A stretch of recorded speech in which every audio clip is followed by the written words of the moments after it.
Hello, everybody. Welcome into the NBA Front Office Show. We are coming to you from Blue Wire Studios here at the Wynn. Always great to get out here. Summer League going on right now. One of our very favorite times of the year. You guys saw on our show yesterday, Keith and I, we are just so thrilled to, number one, to be in person. That's the most important thing, is that Keith and I actually get to see each other in person for the first time in like 4 years or something like that. Second to that, of course, getting to be in this wonderful studio, broadcasting together. And another thing to be super excited about today, we have a fantastic guest. It's Jake Fischer from Yahoo. Jake, how are you doing? I'm doing well. How are you? Doing great. Happy to be out here. We've got a ton of stuff to get into, plenty of things to talk about. And I guess the place to really start, it's with Keith's favorite segment, the Dames of Our Lives. The Dames of Our Lives. There we go. Yeah, like the sands through the hourglass. It's the Dames of Our Lives. Yeah. So Damian Lillard, what is, I feel like we're doing a daily Damian Lillard update at this point. Jake, Keith and I have talked a lot about him. What are your thoughts on what his whole situation is? Does he ultimately wind up in Miami? Where is this all heading? Yeah, I think this is going to take some time. I think, remember, take us back to last July where the KD, Kyrie, trade requests, fire Sean Marks, Steve Nash stuff I don't think happened yet. But remember, Rob Pelinka was like following Sean Marks around the stadium and trying to get photographs. Yes. There's an element to the theater of the NBA transaction game in general. There's an added element when the entire league is in one place and everyone's here with nothing to do but talk about you. And if you're in Thomas and Mack, if you're bumping into people in the halls here at the Wynn, people want to know, just like it's the first question of the show, what's going on with Dame? And I think that element, as like corny and cliche as it sounds, I think that's real here. I think the fact that this is an opportunity for the Blazers to be in the news cycle for a while and like really communicate how they're going about this process, that's in like all objective honesty, truly a monumental moment for this franchise. This is the greatest player in franchise history, and you need to get back a commensurate haul for that when you do decide to move on from a player of that magnitude. So I think, we can get into the minutia of the Tyler Hero 3-team trade stuff or whatever, but I think just like the biggest, most important detail here is that this is going to take some time. I mean, if we wake up on Monday and there's a trade, like, sure, I'm sure that's like there could be one meeting here that changes the course of the tide. But I do think with Dame and with Harden too, these are going to be pretty incremental negotiating processes. It's funny you mentioned James Harden. It's almost been put on the back burner. Yeah. We're just so focused on Damian Lillard. But let's talk about James Harden in just a minute here. Keith, how do you see this playing out? Does he ultimately wind up in Miami? Because that's the way most people feel. But like Jake is saying, with everybody here, what's to stop some other team from coming in and saying, hey, we'll give you a better package than that, and him getting shipped off somewhere else? Yeah, I mean, we know superstars like Damian Lillard. I think we're a little off kilter because we've seen a lot of stars get traded in the last couple of years. But I think in general, those guys don't come available all that often, right? And he is a true game changer, right? He's going to lift whatever team he gets to a whole different level. So I think what happens in this case is probably does get to Miami. Just history tells us when a star wants to be somewhere, they usually end up where they want to go. But I think what we're also going to see ultimately in this whole process is maybe somebody else jumps in and says, hey, we don't care about the whole you'll be unhappy and some of the reporting of won't report to training camp and those kind of things. Teams will blow that off, right? That's happened multiple times in trades. If we go back, it's going back a while, but there was a point where Kevin Garnett was like, I will not go to Boston. And then he went there and it all ended up great, and now his numbers in the rafters forever. So we're in a spot where I think we're going to see this probably drag out for a little bit, which is good for us content-wise, right? We won't have to program a bunch of stuff. Yeah. But it's probably going to take a little while. But maybe somebody does jump in with an offer. I mean, we're going to get into it a little bit here in a little bit, but Paul Reed signing an offer sheet with the Jazz didn't come completely out of nowhere. It had been kind of bubbling that might be a thing. but it wasn't something anybody was talking about weeks ago, right? That wasn't like a whole lined up, planned thing as far as we know right now. So this has turned into, yeah, maybe somebody does jump in and say, let's go grab Dame and try to make it happen and figure it out. So it's going to be fun to continue watching. As Jake said, when everyone is here, it does feel a little different because everyone will notice, hey, Blazers guy is talking to Heat guy, right, and they just grabbed Nets guy. What's going on here? And then everybody starts kind of creeping in on them, and then they disappear off to an area where it's just them. So it's that's the fun environment here in Las Vegas. To Keith's point, the longer this goes, I would think Portland is hoping Dame's patience and the strong armness of I'm only going to Miami will eventually dissipate with the want to get traded. They think you don't have to go back to KG. I think, to me, just Donovan last summer. I remember I was literally I had a dinner my last night here, and someone at the dinner said to me, hey, just get ready for Donovan to be traded next week. And I was like, huh, okay. And literally as I was boarding my flight, the news broke that the Jazz were moving forward and trying to trade Donovan and that the Knicks were heavily involved. And, we had a month of Knicks Jazz back and forth, and all of a sudden it was Cleveland. And it was a little bit different, but similar in that a big reason why the Cavs and any team who was going to jump into that situation and quote unquote steal Donovan from New York is because he had 4 years left on his deal. And what was he going to do? Not show up? So to Keith's point, the longer this stretches on, I think it increases the chances of another team talking themselves into saying, well, why can't we take that plunge and just hope and pray that this guy who's been defined by professionalism as much as anything else will be a pro and show up? Yeah, I was going to say, do you buy the threat, or is this just you're running the trade request playbook? The whole concept that Dame, maybe he doesn't report, that he would be unhappy. Like you said, he's been a professional. So do you buy that this is a legitimate thing, or is this, again, just a threat just to try to get something happening? I don't know. I think we'll have to see when things come in September. But, to go to the Ben Simmons situation a year ago, where we were standing right here, right now, he was not reporting. That was just not going to happen. This situation, I think it's a little bit more fraught because of the fact that Dame is 32, 33, and he's trying to become, a champion in this final waxing stage of his career. Ben was on the downgrade, blah, blah, blah. There's too much at stake here, I think, to just make your decision on what you're going to do. I think at the end of the day, these are always people and humans involved that they could decide to change whatever their strategy is depending on a number of different variables. Yeah, we'll just have to see how this whole situation plays out. But it's going to be something that captivates the league to a degree. It'll probably hold up some other moves. Teams are going to wait to see what happens with Damian Lillard. But also, James Harden. Where is this heading with James Harden, guys? I mean, is it Harden to the Clippers, and that's just the way it's going to go down? It kind of feels that way, but is there the potential for another team to jump in as well? Or, we've been hearing it a little bit. Does he wind up staying with the Sixers? It's tough because, excuse me,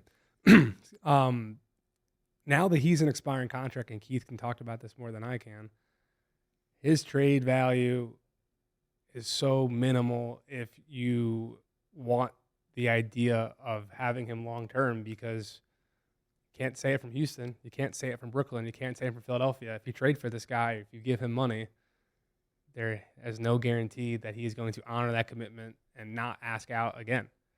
And now when you're at a situation where he is automatically going to be an unrestricted free agent next year when you acquire him, the Clippers are the one team in the league that is positioned with the contracts, some draft capital, and the ability to go get him with a deep-pocketed ownership group that probably would take on that risk financially. And who knows, with the fact that Kawhi and Paul George, their contracts are starting to come to a close themselves, maybe him walking off their books next year actually could be a benefit. So they seem to be far more of a match made in heaven or a perfect trade partner for Philadelphia and Harden, to me, than Miami does for Portland and Dame.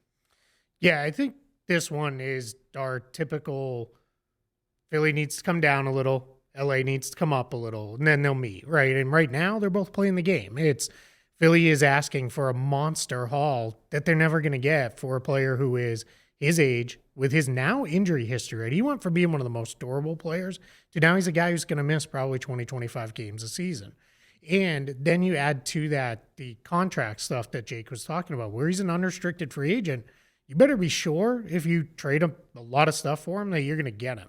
And I think Philly's going to look at it, and a kind of topic that we're going to get into here is where is Philly going with their bench, right? Because right now they don't really have much on. They've got a couple bigs. We'll see what happens with the Paul Reed situation. He signed that offer sheet with the Jazz. We'll see if they match or not. And then we'll see how that all kind of comes together. But I think you're in a spot with the Sixers where you can ask for a lot right now because there's not a lot else going on out there, meaning Dame is out there, but most everything else is wrapped up and done. We've got a handful of guys we're going to talk about here in a couple minutes, but most of the big free agents are off the board. So Philly can slow play this a little. We have heard the reporting that they're hopeful, hey, just come back and we'll figure it out and we'll have a good team again next year and we'll go forward. But they're also making it very clear by not extending Tyrese Maxey. They're trying to go for 70, 80 million in cap space maybe next summer to retool around Embiid and Maxey. So if I'm James Harden, I'm a little bit like, well, hey, where do I fit into that 80 million in cap space plan? Because he may not want to do one more year. To the Clippers part of it too, they can also take a risk a little bit here if he does walk and leave. Because one of the things that the Clippers can do is they could really very quickly flip this and say, you know what, we're going to start over. We're going to start fresh because they have very little long-term guaranteed money on their books. Most of their guys come off the books in the next year or two, including like Russell Westbrook, who resigned a 1+1, so he could come off the books. Mason Plumlee only got a 1-year deal. So the Clippers could bring in Harden, and if it doesn't go the way they wanted it to, they could very much say, all right, let's flip it. Let's, really turn this thing sideways, and we'll be the ones who go into the summer with 80 million in cap space. So it's going to be interesting to watch this play out. But much like Damian Lillard, I don't think we're anywhere close to this one happening. I think we're going to be a little while on this one too. And I mean, talking about the Clippers, like it's a whole different rabbit hole that we can go down. But Paul George, Kawhi Leonard extensions, that's going to be looming large as well. But sticking on the 76ers, the Paul Reed thing. Does that, I mean, you're talking about the amount of cap space that they can have moving forward. My initial reaction, 3 years, $23 million for Paul Reed. They just signed Mo Bamba and Montrezl Harrell, agreed to terms with those guys. My gut was, they're not matching on Paul Reed. Then does that, the fact that you're talking about the cap space moving forward, does that also suggest that they don't match? Or do they say, you know what, this is a valuable player, we're going to keep him around even if there is a little bit of a logjam? Yeah, it's such a small number that I don't think you let that worry you, right? It's only going to be $7 million. There's already reporting coming out that because in an offer sheet, it has to be at least 3 years in the offer sheet. First year is fully guaranteed. The second 2 years are both non or partial guaranteed. And those details will come out here throughout the course of the next few days as this process plays out. But one of the things we're hearing is they could get out of it kind of easily. Now, there are things linked to team success there and those kind of things, so that a little bit takes it out of their hands. But we'll see how that one plays out. But even if he is on the books at $7-8 million, that's really nothing, right? You can work around that with very little problem if you are the 76ers. If your goal is, hey, we want to have a ton of cap space around Joel Embiid, Tyrese Maxey's, it sounds weird to put it this way, but now small $13 million cap hold, right? It used to be cap holds were only small if they were under 10. And now we're like, 13, 15 is not New world, right? With the new cap and where everything's headed. So you could really start fresh again. So Tobias Harris comes off the books after this year. There's all that stuff. So I don't know that plan for cap space sways them just because the number's so small. But I think we're going to be in a position where we will see, just my guess, I think Philly matches to avoid losing a good rotation player just over a little bit of money ultimately on the end of the day. To be clear, I haven't talked to anyone with Philly since the news of the offer sheet came out, and I sat down with you guys, but I know from past conversations that the Sixers had every intention to bring him back this season. Mo Bamba, I think, was an interesting addition, being that they were getting some insurance if they did lose Paul Reed to a big number. But to Keith's point, I don't think this is a big number when you look at how, Naz Reid Isaiah Hartenstein, kind of like Mhm. the premier backup centers in the NBA. They're making $13 million. So this is a pretty good tick below that.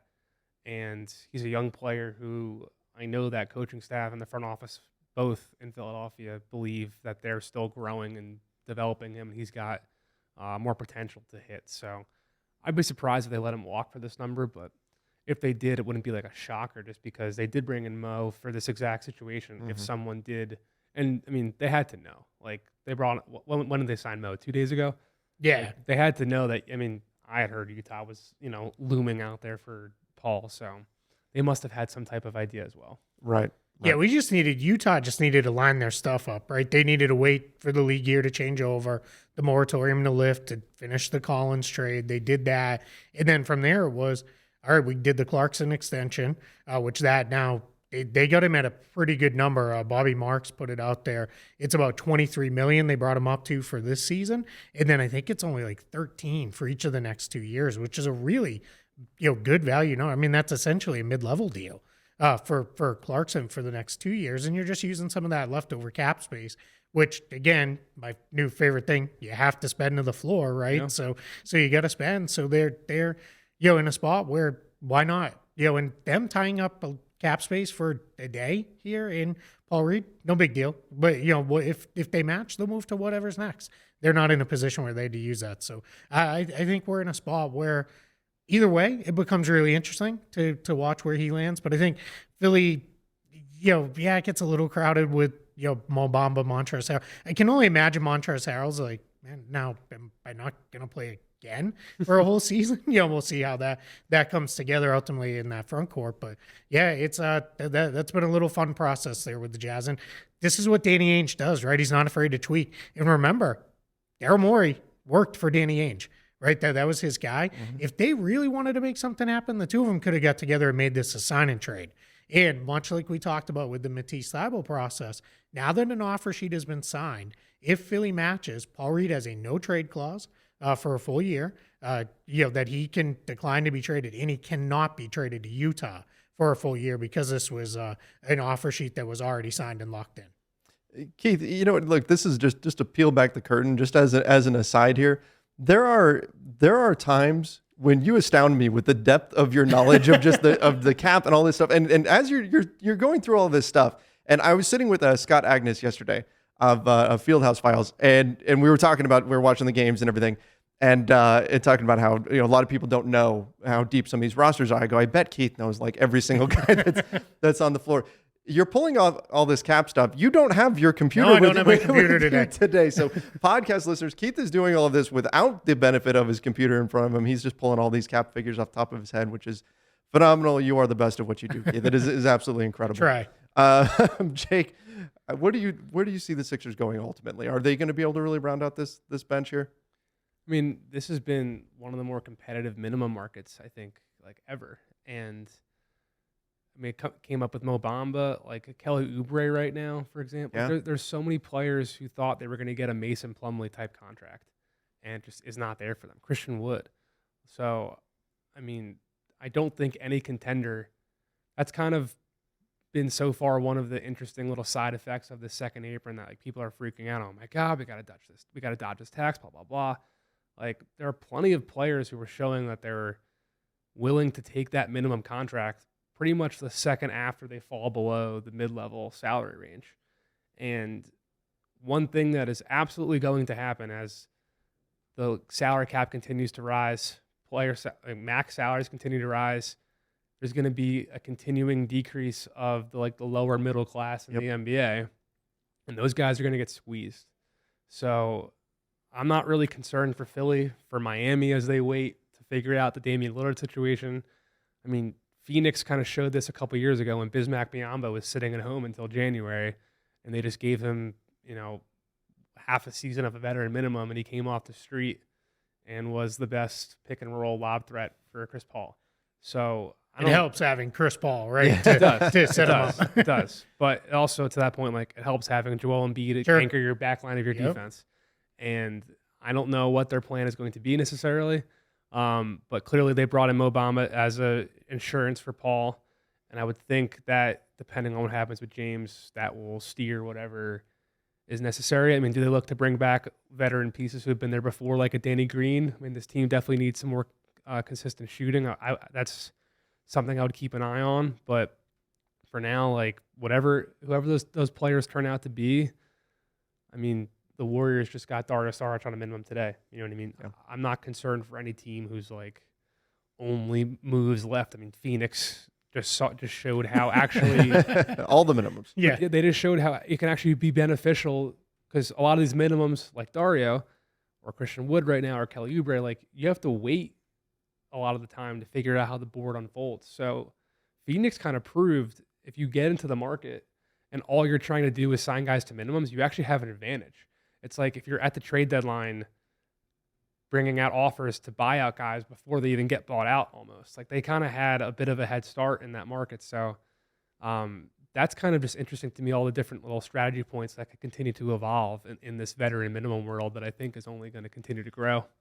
That's an interesting point, because it felt like we saw, and not to get too far into Phoenix, but we saw most teams are using their cap room, they're using their MLE, they're using their taxpayer, and they're going to their targeting specific guys, some of these higher tier guys. Meanwhile, Phoenix is kind of taking the low road and just saying, hey, you get a minimum, you get them. They're turning it Oprah, right? And they're passing out all these minimum contracts, and they were able to get guys that other teams weren't quite at a point in their process where they've moved on to yet.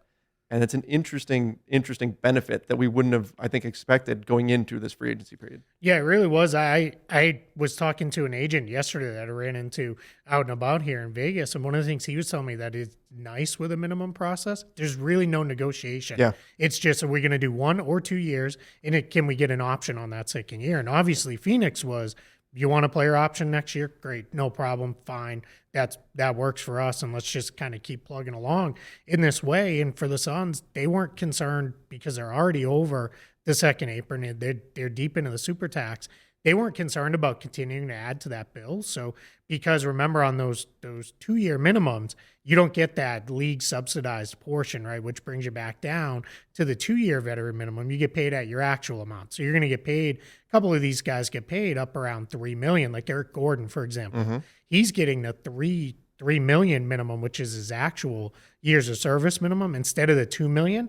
But Phoenix doesn't care about that extra $1 million. That doesn't mean anything to them. It's just, that's just a number on the tax sheet anyway. So let's just keep going. So they're in a spot where, they, by acting quickly and not being foolish about what they could do, they were able to get a whole bunch of really good players that are going to be good fits on that roster. So to that point, so let's talk about minimum guys, because there's been a lot of swirl about Christian Wood over the last few days. And there's been some pushback to some of the reporting of, hey, he only has minimum offers. I've seen some other places say, well, there are other people in play, and maybe sign and trades could be a possibility. Dallas could sign and trade him somewhere to fill out some of their depth. What are you hearing on Christian Wood?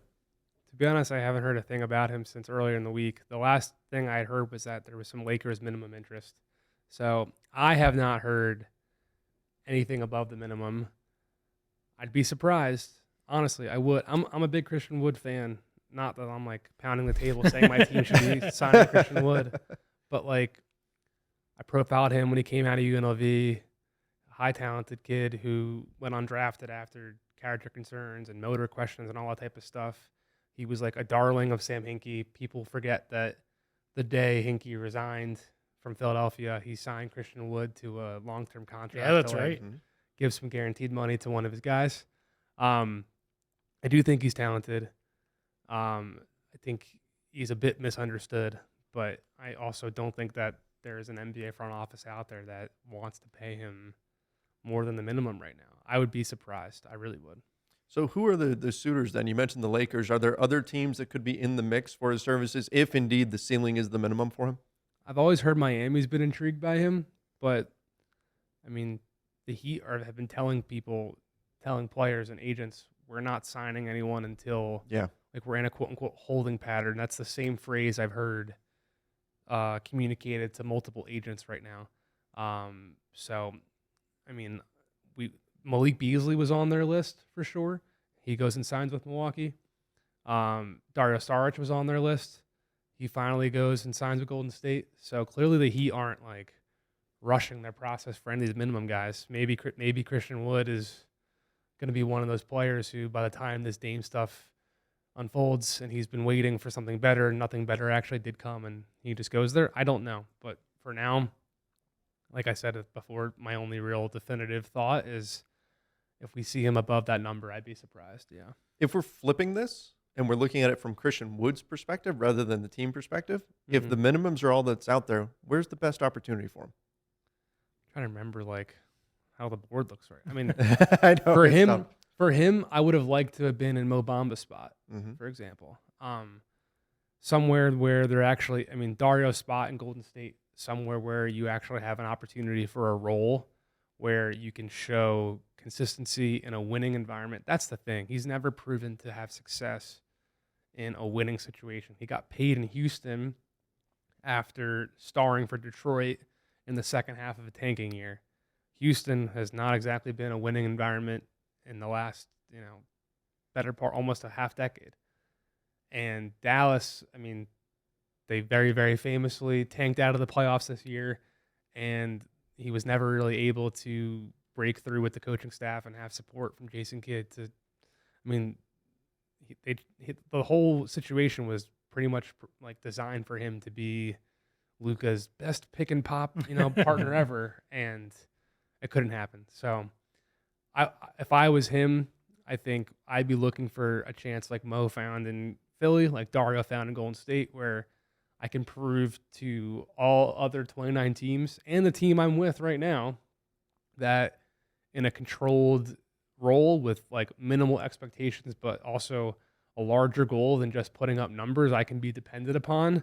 That's how you prove yourself. That's how Bruce Brown gets $20 million from Indiana. It's because he shows in Brooklyn, I can be a chameleon and play this kind of small screener role with KD and Kyrie to help this team because James Harden asked out and we got Ben Simmons back and he's not playing.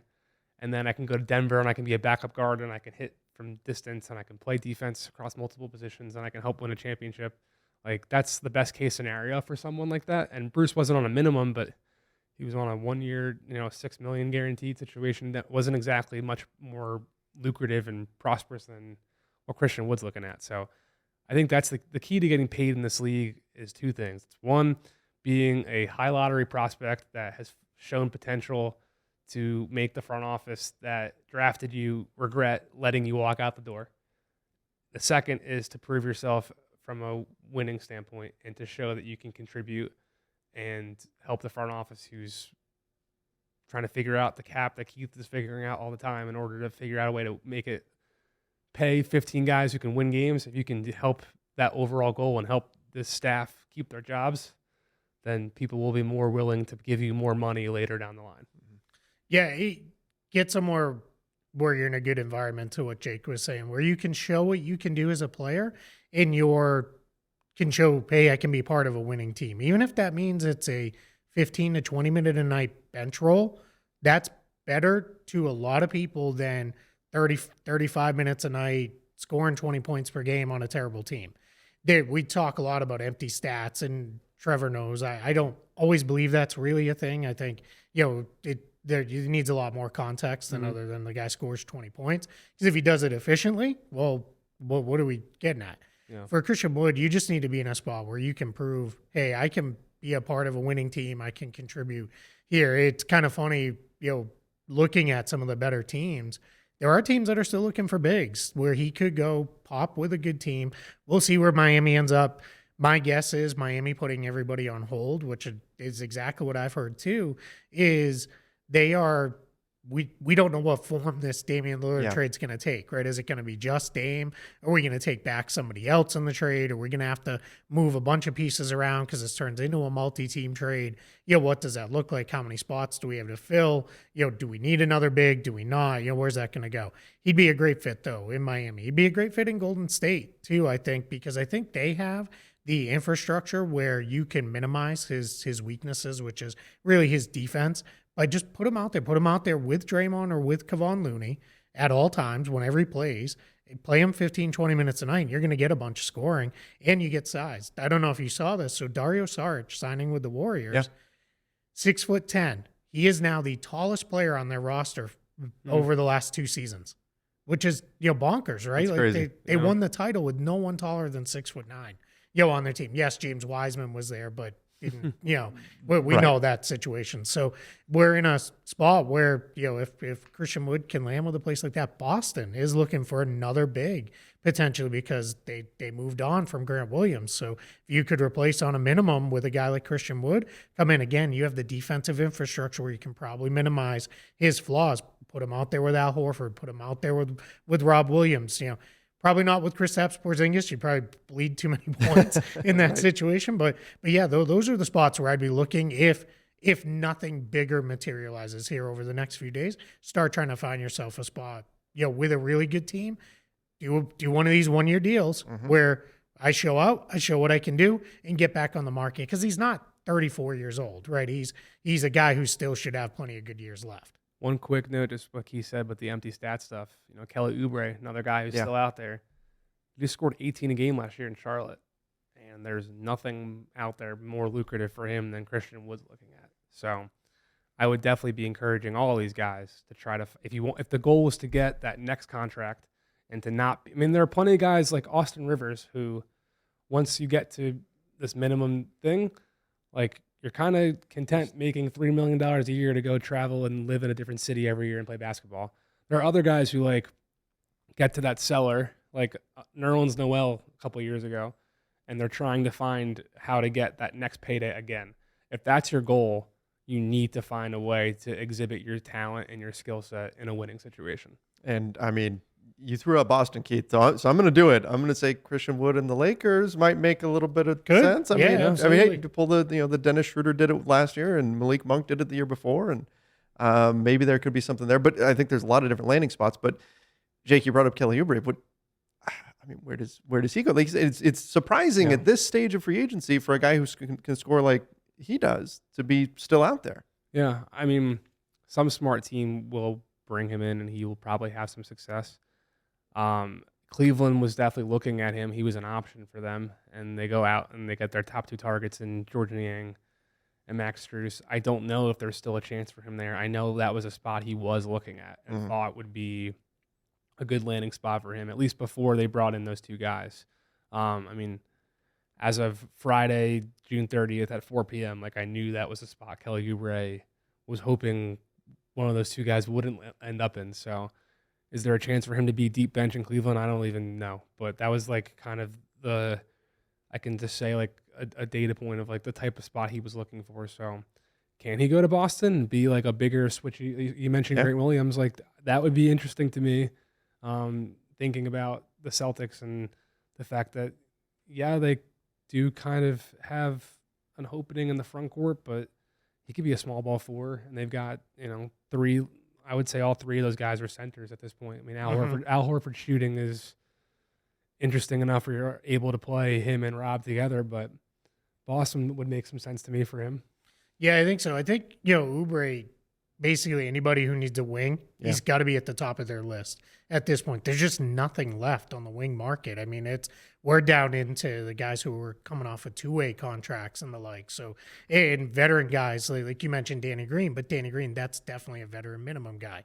So I think if you're Kelly Oubre, and you want to go somewhere again, much like Christian Wood, pick a spot where you can play, where you'll be able to do some stuff and you'll be able to show your worth, and then maybe parlay that into a bigger contract. I think Philadelphia could be a spot for him too. Nick Nurse has done well with those guys, right, that are about that size, switchable. You can use them in a lot of different positions, play them in a lot of different lineups, and they don't have a lot of wing depth, right? They lost Jalen McDaniels, they lost George Niang, so their kind of 3-4 line is pretty empty at this point. So I'm interested.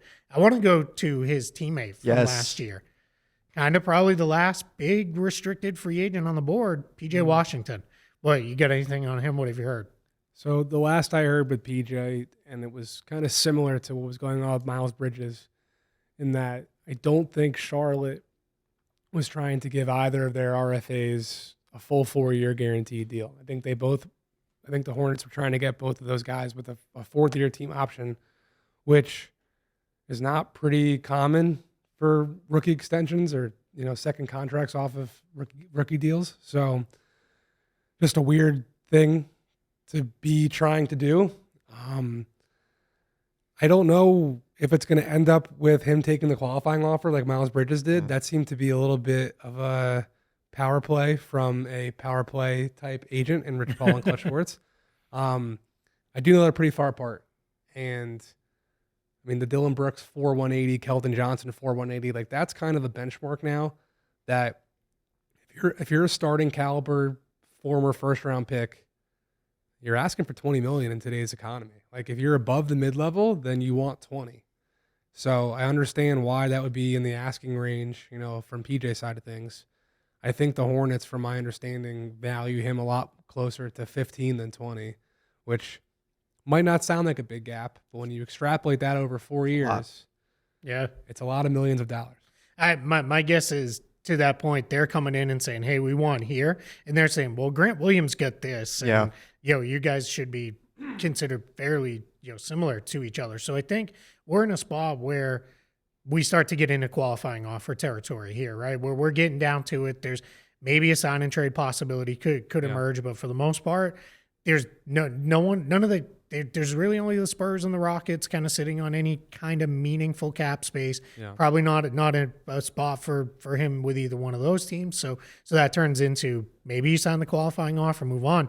Which what becomes interesting for Charlotte is now you've got Bridges, Washington, Gordon Hayward, all on expiring contracts, and they can just all be sent out. What would be also interesting is Bridges and Washington, no trade clauses, because when you play out the year on the qualifying offer, that's a 1-year contract, and they would lose their bird rights if they're traded somewhere else. So that would be kind of something to keep an eye on there too, because that just limits what they can do in season if they want to make moves and the like. They'd have to be sending those guys somewhere where ultimately they want to go. 2 years ago, one of the talking points of Summer League was the fact that Larry Markkinen, as an RFA with Chicago, they were not giving him anything remotely close to what they wanted.